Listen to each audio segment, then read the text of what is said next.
অষ্টম শ্রেণী বিজ্ঞান অনুশীলন বইয়ের অভিজ্ঞতা ৩ সবুজ বন্ধু নিয়ে আলোচনা করব।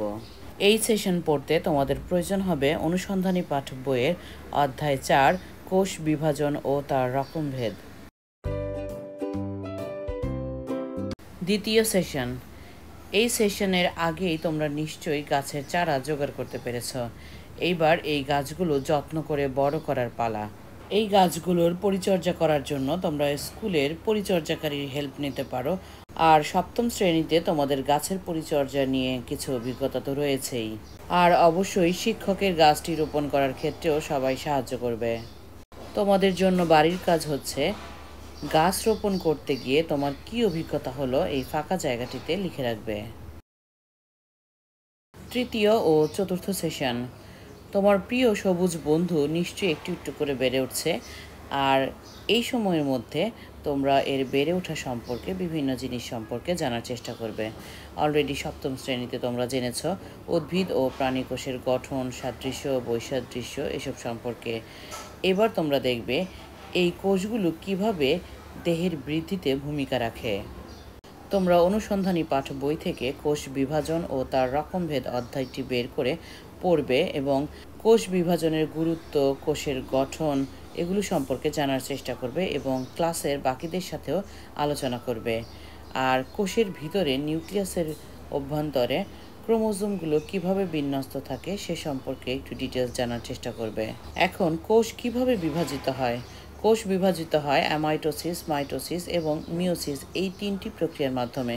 তোমাদের অনুসন্ধানী পাঠ বই থেকে দেখো কোষের ভিতরে নিউক্লিয়াস কিভাবে থাকে এবং এই নিউক্লিয়াসের ভিতরে ক্রোমোজোম কিভাবে থাকে।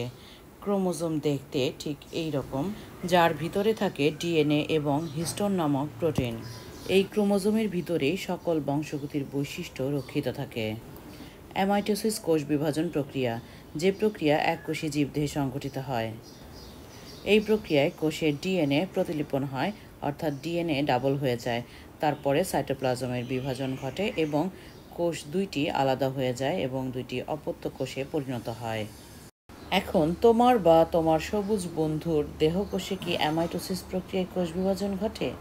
একটু ভেবে নিয়ে দলে আলোচনা করে দেখবে এবং যুক্তিসহ তোমার উত্তর এই ফাঁকা জায়গাটিতে লিখে রাখবে। আমরা জানি নিম্ন শ্রেণীর এককোষী জীব সাধারণত অ্যামাইটোসিস প্রক্রিয়ায় কোষ বিভাজনের মাধ্যমে বংশবৃদ্ধি করে থাকে, যেমন ব্যাকটেরিয়া, নীলাভ সবুজ শৈবাল ইত্যাদি।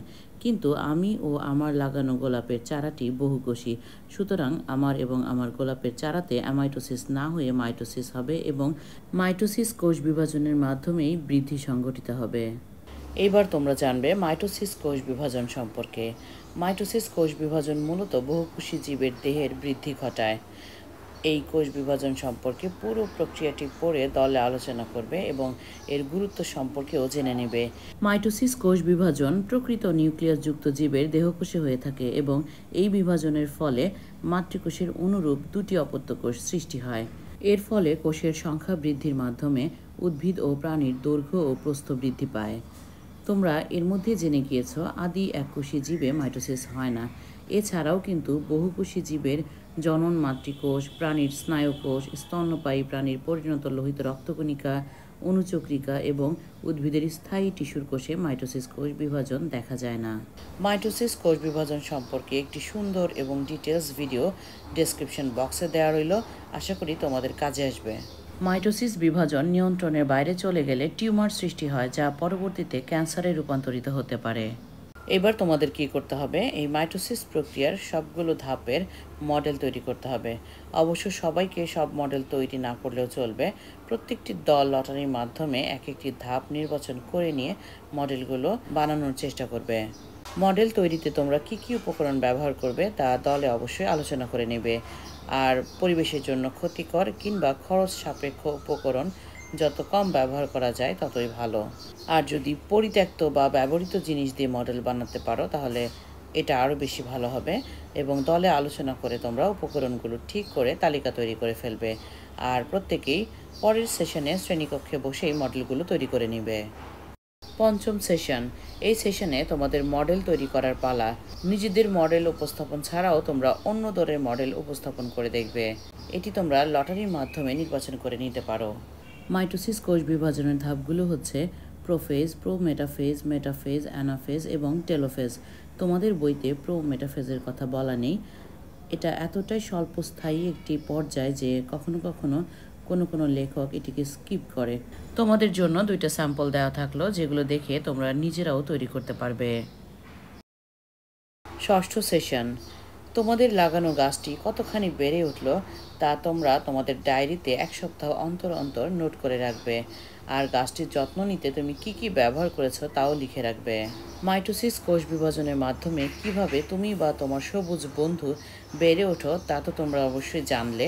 শরীরের ক্ষুদ্র কোষের ক্ষুদ্রতর নিউক্লিয়াসের ভিতরে কি নিয়ন্ত্রিত সুশৃঙ্খলভাবে এই কোষ বিভাজনের প্রক্রিয়া চলতে থাকে, তোমরা অবশ্যই সেটি ভেবে দেখবে। কখনো যদি এই প্রক্রিয়া নিয়ন্ত্রণের বাইরে চলে যায়, সেই বিশৃঙ্খলার মধ্যে কি ঘটবে, অনুসন্ধানী পাঠ বই থেকে সেটিও জেনে নিতে হবে। মানুষ বা অন্যান্য বহুকোষী জীবের জন্ম বা বংশবৃদ্ধির সময়ে এই মাইটোসিস ছাড়াও আরও এক ধরনের কোষ বিভাজন ঘটে, যাকে বলে মিওসিস। এবার আমরা এই মিওসিস কোষ বিভাজন সম্পর্কে জানার চেষ্টা করব। যে কোষ বিভাজন প্রক্রিয়া জনন মাতৃকোষে সংঘটিত হয় এবং জনন মাতৃকোষটি বিভাজিত হয়ে 4টি হ্যাপ্লয়েড কোষ তৈরি করে তাকে মিওসিস কোষ বিভাজন বলে। এই হ্যাপ্লয়েড এবং ডিপ্লয়েড শব্দ দুটি তোমাদের জন্য নতুন। ডিপ্লয়েড মানে হচ্ছে যদি জীবকোষে প্রত্যেকটি ক্রোমোজোম 2টি করে থাকে। এই 2টি ক্রোমোজোমের একটি আসে বাবা থেকে এবং একটি আসে মা থেকে। যদি প্রতিটা কোষের ক্রোমোজোম 1টি করে থাকে তাহলে তাকে বলা হয় হ্যাপ্লয়েড।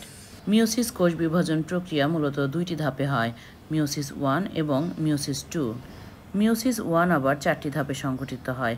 ঠিক একইভাবে মিওসিস 2ও 4টি ধাপে সংঘটিত হয়। মিওসিস 1-এর ধাপগুলো হচ্ছে প্রোফেজ 1, মেটাফেজ 1, অ্যানাফেজ 1 এবং টেলোফেজ 1। অন্যদিকে মিওসিস 2-র ধাপগুলো হচ্ছে প্রোফেজ 2, মেটাফেজ 2, অ্যানাফেজ 2 এবং টেলোফেজ 2 এবং সব শেষে হয় সাইটোকাইনেসিস বা সাইটোপ্লাজমের বিভাজন। মিওসিস কোষ বিভাজন নিয়ে ডিটেলস ভিডিও ডেসক্রিপশন বক্সে দেয়া থাকলো। এখানে কোষ বিভাজনের গুরুত্বও তোমরা পেয়ে যাবে। এবার আমরা দেখব মাইটোসিস ও মিওসিস কোষ বিভাজনের মধ্যে মূল পার্থক্য কোথায়। মাইটোসিস কোষ বিভাজনের ফলে একটি কোষ ভাগ হয়ে 2টি অপত্য কোষ সৃষ্টি হয়। অন্যদিকে মিওসিস কোষ বিভাজনের মাধ্যমে একটি কোষ থেকে 4টি অপত্য কোষ সৃষ্টি হয়।